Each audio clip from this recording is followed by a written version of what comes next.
Welcome my student. आज फिर हम लोग नई वीडियो के साथ आमने सामने हो रहे हैं। आज का टॉपिक बहुत ही बेहतरीन और बहुत ही एक्टिव रेडिकल के बारे में चर्चा चलेगी। टॉपिक का नाम क्या है? मुक्त मूलक। मुक्त मूलक देखो बेटा क्या होता है। ये परमाणु के समान व्यवहार करते हैं। आप पढ़े हो कि अक्रिय गैसों को छोड़ करके बाकी तत्वों के परमाणु जो है हाईली रिएक्टिव होते हैं। वो कंपाउंड बनाते हैं या आपस में जुड़ करके तत्वों के अणु बनाते हैं, यौगिकों के अणु बनाते हैं। तो परमाणु क्या होते हैं? हाईली रिएक्टिव होते हैं। उसी तरह से मुक्त मूलक भी विद्युतः उदासीन होता है और उसके पास एक अयुग्मित इलेक्ट्रॉन होता है, एक अनपेयर्ड इलेक्ट्रॉन होता है। और उसी अनपेयर्ड इलेक्ट्रॉन के कारण ये हाईली रिएक्टिव होता है। इसकी स्टेबिलिटी बहुत कम होती है। हाँ, थोड़ा सा स्टेबिलिटी को प्रभावित करने वाले जो कारक हैं उन पर हम चर्चा कर लेंगे, लेकिन सारा अस्थायित्व के बाद भी ये हाईली रिएक्टिव होते हैं, है कि नहीं? तो इसके स्टेबिलिटी को थोड़ा बहुत प्रभाव पड़ता है। तो सबसे पहले हमारी चर्चा क्या चलेगी कि मुक्त मूलक बनते कैसे हैं। तो पहला तो आप जान जाओ, अभी पढ़ करके पिछले वीडियो में आप लोग आए हैं कि मुक्त मूलक कैसे बनते हैं। होमोलिटिक बॉन्ड क्लीवेज से बनते हैं। सम इलेक्ट्रॉनिक बंध विदलन से बनता है, जिसमें इलेक्ट्रॉनों का बंटवारा बराबर का होता है। यानी सहसंयोजक बंध के दोनों इलेक्ट्रॉन में से एक इलेक्ट्रॉन एक परमाणु पर और दूसरा इलेक्ट्रॉन दूसरे परमाणु पर स्थानांतरित होता है, तो मुक्त मूलक बनता है। तो पहला क्या यहां पर दिया गया है? मुक्त मूलक बनने की दशा क्या है? पहला देखो कंडीशन क्या है। ये सम इलेक्ट्रॉनिक बंध विदलन, सम इलेक्ट्रॉनिक बंध विदलन से, बंध विदलन से मुक्त मूलक बनता है। मुक्त मूलक बनता है। मुक्त मूलक बनता है। सम इलेक्ट्रॉनिक बंध विदलन से मुक्त मूलक बनता है। ये इनके लिए दशाएं क्या है? इनके लिए कौन सी कंडीशन है, यानी आवश्यक शर्तें। ये मुक्त मूलक बनने के लिए आवश्यक शर्तें क्या हैं, इस पर हमारी आपकी चर्चा होगी। देखो बेटा, आवश्यक शर्त क्या है? पहला, ये प्रकाश की उपस्थिति में, प्रकाश की उपस्थिति में, प्रकाश की उपस्थिति में। दूसरा शर्त क्या है? ऊष्मा, ऊष्मा के प्रभाव में। अगर गर्म करेंगे तब वो बराबर का बंटवारा होगा। तीसरा कंडीशन क्या है?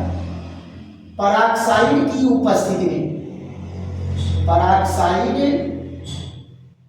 की उपस्थिति में, पराक्साइड की उपस्थिति में। और चौथा है क्या? स्वयं मुक्त मूलक, स्वयं मुक्त मूलक की उपस्थिति में। स्वयं मुक्त मूलक की उपस्थिति में ही जो है सम इलेक्ट्रॉनिक बंध विदलन होता है और मुक्त मूलक बनते हैं। तो ये मुक्त मूलक जो है, चार आवश्यक शर्तें हैं। ये आवश्यक शर्तें हमेशा याद रहना जरूरी होता है, तभी आप जान पाएंगे कि मुक्त मूलक बन रहा है कि क्या बन रहा है। तो यहाँ क्या है, सम इलेक्ट्रॉनिक बंध वितरण से मुक्त मूलक बनते हैं और मुक्त मूलक बनने के लिए ये आवश्यक शर्तें हैं। फिर देखो जरा एग्जांपल लेकर के देखते हैं, एग्जांपल लेकर के पहला जरा देखो, यहां क्या बताए कि हाइड्रोजन का अणु भी टूटता है प्रकाश की उपस्थिति में, तो क्या बनाएगा, बराबर का बंटवारा, और यहां मुक्त मूलक बन करके तैयार होगा किसका, हाइड्रोजन का। दूसरा देखो, आपको मैं बताया था कि क्लोरीन का अणु है, क्लोरीन का अणु ये भी सूर्य के प्रकाश की उपस्थिति में बराबर का बंटवारा करता है, तो क्या बना देता है, ये क्लोरीन का मुक्त मूलक बना देता है।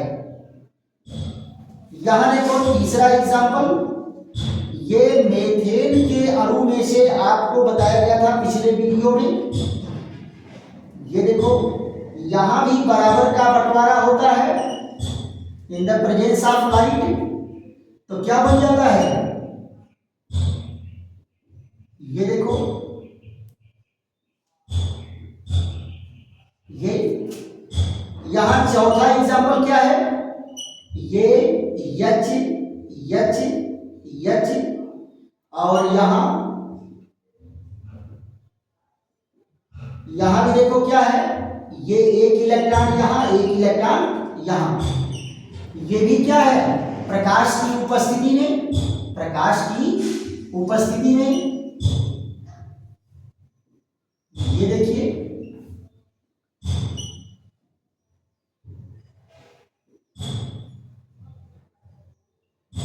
ये सारी रचनाएं क्या बनी, मुक्त मूलक की रचना बनी है, और ये हाईली रिएक्टिव होते हैं, रिएक्शन करने के लिए बहुत फास्ट रिएक्शन देते हैं। तो यहां जरा देखो, ये सारी रचनाएं क्या बनी, मुक्त मूलक, मुक्त मूलक, मुक्त मूलक, यानी फ्री रेडिकल, क्या बना, फ्री रेडिकल बन करके तैयार हुआ। अब इनके अस्थायित्व की बात अगर करेंगे तो अस्थायित्व में ये बहुत ज्यादा अस्थायी नहीं होते, अस्थायित्व को प्रभावित करने वाले कुछ कारक हैं, जैसे मान लो ये क्या है, प्रभावित करने वाले कारक, प्रभावित करने वाले कारक क्या, अस्थायित्व को, अस्थायित्व को प्रभावित करने वाले कारक। तो यहां पर देखो कुछ प्रभाव किसका पड़ सकता है, प्रेरणिक प्रभाव। आगे की वीडियो में हम लोग प्रेरणिक प्रभाव पर चर्चा करेंगे। प्रेरणिक प्रभाव थोड़ा सा प्रभाव डालेगा, इसको अंग्रेजी में कहते हैं इंडक्टिव इफेक्ट। क्या कहते हैं, इंडक्टिव इफेक्ट ये है। और कुछ इसको प्रभावित कर सकता है कौन, हाइपर कंजुगेशन। कौन कर सकता है, हाइपर कंजुगेशन। हाइपर कंजुगेशन को बेटा हिंदी में क्या कहते हैं, अति संयुग्मन। क्या कहते हैं, अति संयुग्मन, बल्कि आप अंग्रेजी ही आपको आसान पड़ेगा। अति संयुग्मन द्वारा प्रभाव पड़ सकता है, अति संयुग्मन, प्रेरणिक प्रभाव।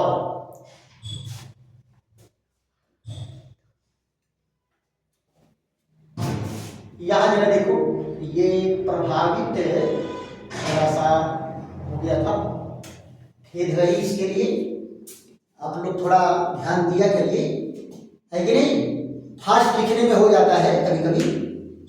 और चलिए, तो ये दोनों कारक जो है इसको थोड़ा सा अस्थायित्व प्रदान करते हैं, है कि नहीं। मेसोमेरिक इफेक्ट का बहुत कम प्रभाव पड़ता है, लेकिन ये दोनों कारक थोड़ा इसको प्रभावित करते हैं। तो हम लोग इसमें क्या देख रहे हैं कि मुक्त मूलक क्या है, कैसे बनते हैं और उनके लिए आवश्यक शर्त क्या है। देखो ना, ये जो सिंबल है ये प्रकाश का सिंबल है। एक फोटान की ऊर्जा को प्रदर्शित किया जाता है। आप जरा ध्यान दो, अगर आप प्रकाश को दिखाओगे तो इस तरह से, और अगर हीट को दिखाते हैं जैसे छोटा सा डेल्टा बना देते हैं। छोटा सा डेल्टा बनाने का मतलब क्या है, हीट, उष्मा दिया जा रहा है। छोटा डेल्टा का मतलब क्या है, उष्मा दिया जा रहा है या गर्म किया जा रहा है, गर्म किया जा रहा है। तो इन दोनों कंडीशनों में ये होता है। अब इसके बाद जो है इसका आप लोग स्क्रीनशॉट ले लीजिए और इस पर चर्चा करेंगे कि इनके गुण और लक्षण क्या है। इनके गुण और लक्षण क्या है किसके, मुक्त मूलक के। तो स्क्रीनशॉट ले लीजिए फट से, चलिए।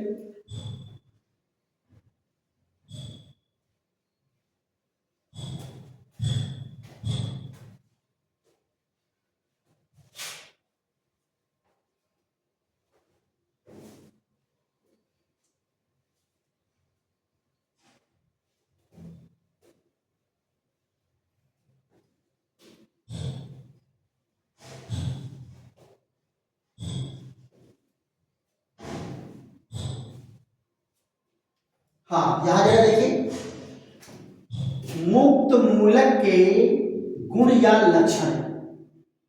मुक्त मूलक के गुण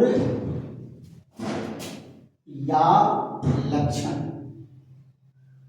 गुण या लक्षण, गुण या लक्षण। देखो ना, 5-7 पॉइंट में इसका स्टडी हम लोग करते हैं कि अगर कार्बनिक यौगिक में कार्बन अगर मुक्त मूलक के रूप में है तो उसके क्या लक्षण होंगे। हाइड्रोजन के, क्लोरीन के, इनके मुक्त मूलक नहीं, कार्बन अगर मुक्त मूलक के रूप में है तो उसके क्या लक्षण होंगे। तो पहला लक्षण क्या है, यहां देखो, सम इलेक्ट्रॉनिक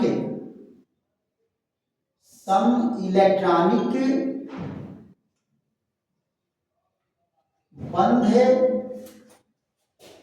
विदलन, सम इलेक्ट्रॉनिक बंध विदलन से बनते हैं। सम इलेक्ट्रॉनिक बंध विदलन से बनते हैं। दूसरा पॉइंट इसमें क्या कहा जाएगा, ये विद्युतः उदासीन होते हैं। क्या होते हैं, ये विद्युतः उदासीन होते हैं, यानी इस पर कोई चार्ज नहीं होता। विद्युतः उदासीन होते हैं, विद्युतः उदासीन होते हैं। तीसरा पॉइंट क्या है, इसमें एक इलेक्ट्रॉन अयुग्मित, एक इलेक्ट्रॉन अयुग्मित होता है। यानी एक इलेक्ट्रॉन कैसा होता है, अनपेयर्ड होता है। एक इलेक्ट्रॉन कैसा होता है, अनपेयर्ड होता है।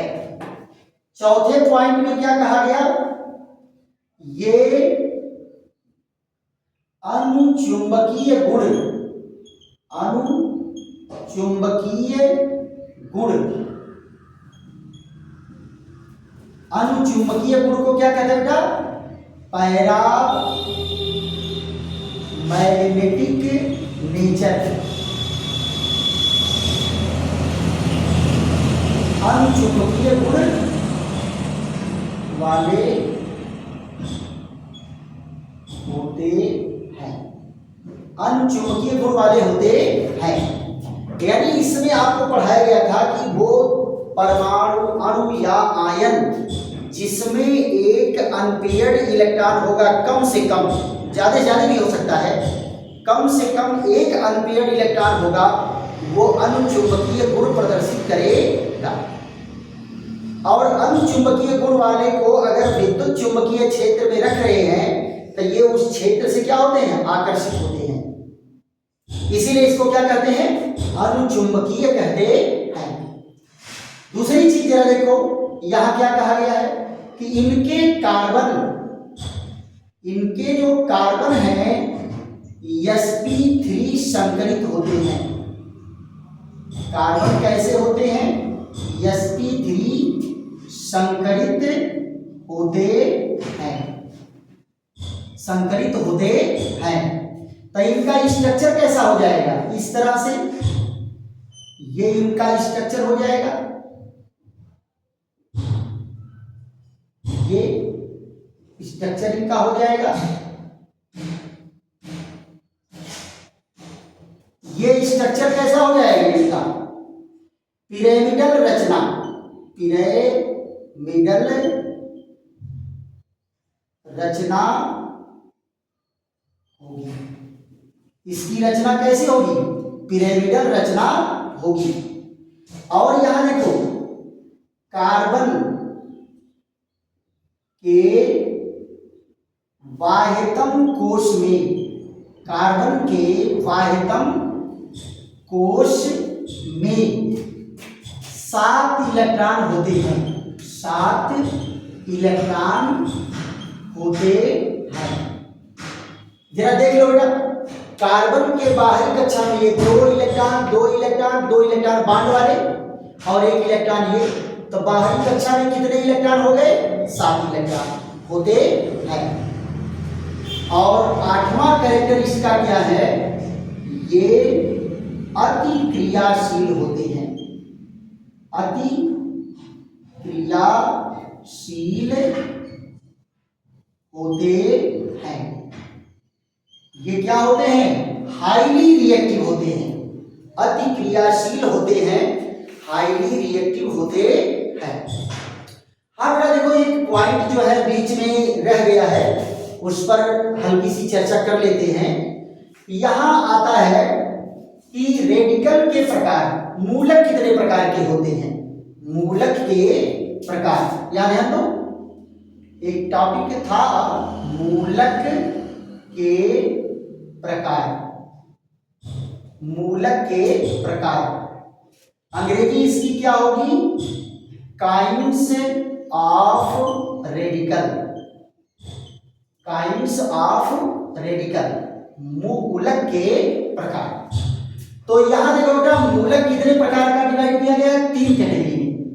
पहला क्या है, मुक्त मूलक, जिस पर हम लोग चर्चा किए हैं, मुक्त मूलक।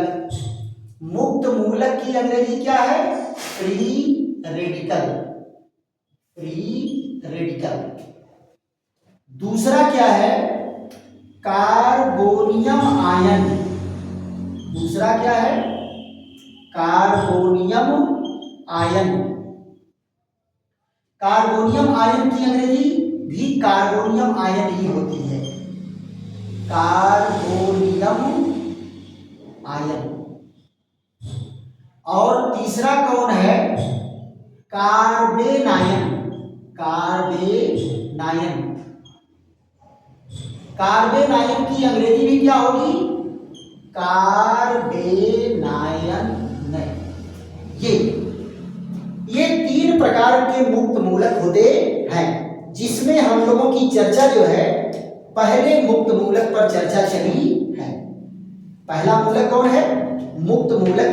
इस पर चर्चा चली है कि मुक्त मूलक बनते कैसे हैं, मुक्त मूलक बनने के लिए आवश्यक शर्तें क्या हैं। फिर मुक्त मूलक का एग्जाम्पल हम लोग पढ़े, फिर मुक्त मूलक के गुण या लक्षण पढ़ लिए कि इनमें क्या क्या कैरेक्टरिस्टिक होती है। क्लियर। इसके बाद हम लोगों की चर्चा किस पर चलेगी, कार्बोनियम आयन पर चलेगी। कार्बोनियम आयन क्या होता है, ऐसा विषम इलेक्ट्रॉनिक बंध विदलन जिसमें साझे के दोनों इलेक्ट्रॉन कार्बन पर न जाकर के दूसरे वाले परमाणु पर चले जाते हैं। तो आपको तो मालूम है कि जब साझेदारी हुआ था तो एक इलेक्ट्रॉन तो कार्बन का था न, एक दूसरे परमाणु का था, एक इलेक्ट्रॉन ये दिए थे, एक इलेक्ट्रॉन ये दिए थे। लेकिन ये जब लेके गया तो इतना सेल्फिश है कि अपना तो ले ही गया जो दिया था साझेदारी में, अब कार्बन वाला भी उठा के लेके चला गया, तो कार्बन के पास इलेक्ट्रॉन की कमी होगी कि नहीं होगी? और आप अच्छी तरह से जानते हो, वेल नोन, कि जब इलेक्ट्रॉन की कमी होती है तो परमाणु पर धन आवेश आता है। जब कोई परमाणु इलेक्ट्रॉन देता है तो धन आवेश आता है, जब कोई परमाणु इलेक्ट्रॉन निकालता है तो उस पर धन आवेश आता है ना? इस तरह से क्या बन जाता है? धनायन। तो अगली चर्चा हम लोगों की चलेगी कार्बोनियम आयन। कार्बोनियम आयन बेटा क्या है? देखो, जब कार्बन परमाणु पर धन आवेश आ गया तो ये कार्बोनियम आयन है। अब कार्बन आयन क्या है? जब कार्बन परमाणु पर ऋण आवेश आ गया तो ये कार्बेनायन है, कार्बेनायन है। और ये दोनों बनते हैं विषम इलेक्ट्रॉनिक बंध विदलन से। तो इस वीडियो को यही हम लोग विश्राम देते हैं, फिर अगले वीडियो में हमारी आपकी मुलाकात होगी। थैंक यू, धन्यवाद।